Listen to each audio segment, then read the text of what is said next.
Retroactive jealousy is hard, really hard on partners. You're being asked or confronted about your past yet again. How many times? Did you enjoy it? Was he or she better than me? Were you attracted to them? Why did you tell me about it? Why didn't you tell me about it? Etc, etc. And as a therapist working with retroactive jealousy, partners contact me out of desperation because these impossible conversations, these no-win situations, they can't go on. And it is no win. You give answers and you talk openly about your past.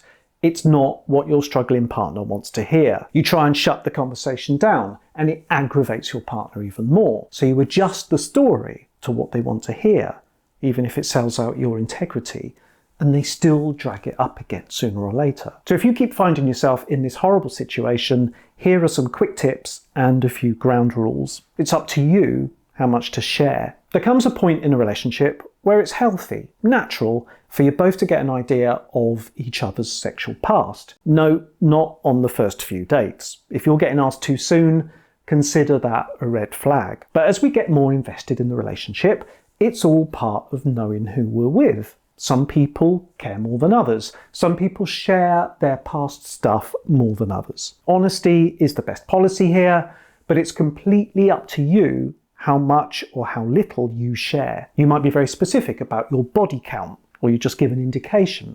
You might say, respectfully, my past is my business. Take me as you find me, without judgment and with the same respect that I'm showing you. And then your partner can run with that or choose otherwise. Your past is yours, and you have the right to set boundaries around what you share and when. Own your values and your past choices. If your partner doesn't like what you tell them or won't leave it alone, stick to your truth. Don't adjust or apologise for it. Sometimes when I speak with partners trying to navigate all this, they explain or justify their past to me. I shouldn't have done it. I was young. That guy wasn't great. I know that now. You don't need to justify your past to me or your partner.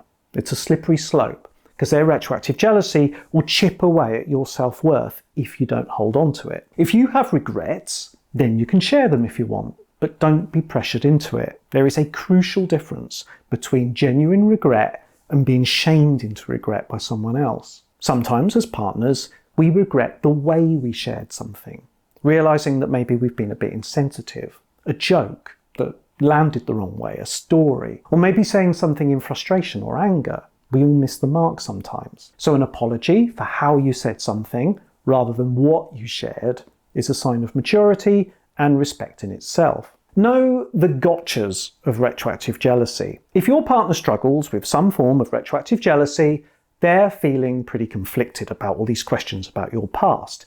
They know it's intrusive, and if they don't, that's another red flag in my opinion. But they are seeking your assurance, some relief from the obsessive doubt and the torment in their minds. Well, it's often a kind of OCD compulsion. It's not about you specifically, but about their anxieties and insecurity. And all this focus on your past just feeds the rumination, and it keeps the questions popping up in their minds. So it can sound like a plea for help. I know I shouldn't ask, but just one more time, please just let me get really clear on this. Or it can be accusational. There's a lot of emotion in retroactive jealousy. If you really loved me, you'd tell me. You're ashamed to tell me. If you don't care, you must be getting it from someone else. Ouch. What was that? Obsessional doubt making all kinds of leaps and theories. This cannot be accommodated. See my other video about navigating retroactive jealousy flare-ups as a couple. And it starts with both partners recognising that it's retroactive jealousy, kicking off right in this moment. Calmly hold on to your integrity. Now this will feel counterintuitive, unfair even, when you're being bombarded with all these loaded and often ridiculous questions. But the boundaries are made through integrity. Being honest about your sexual past, on your terms, you're giving your partner respect. This is me.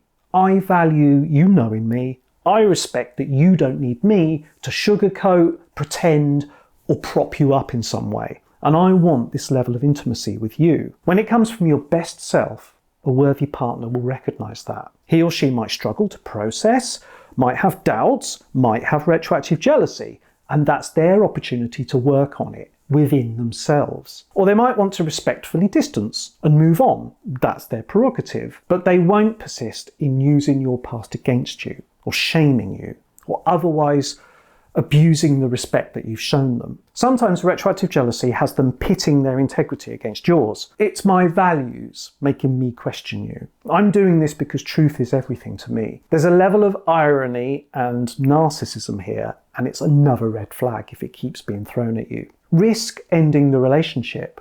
If your partner has retroactive jealousy, he or she can benefit from your empathy and support. I'm not saying to go all defensive here and say, this is me, I enjoyed every minute of it, and if you don't like that, you can do one. Not quite in those words anyway. It's not, I don't care what you think. It's, I value you. I'm on your side, but I'm holding on to who I am.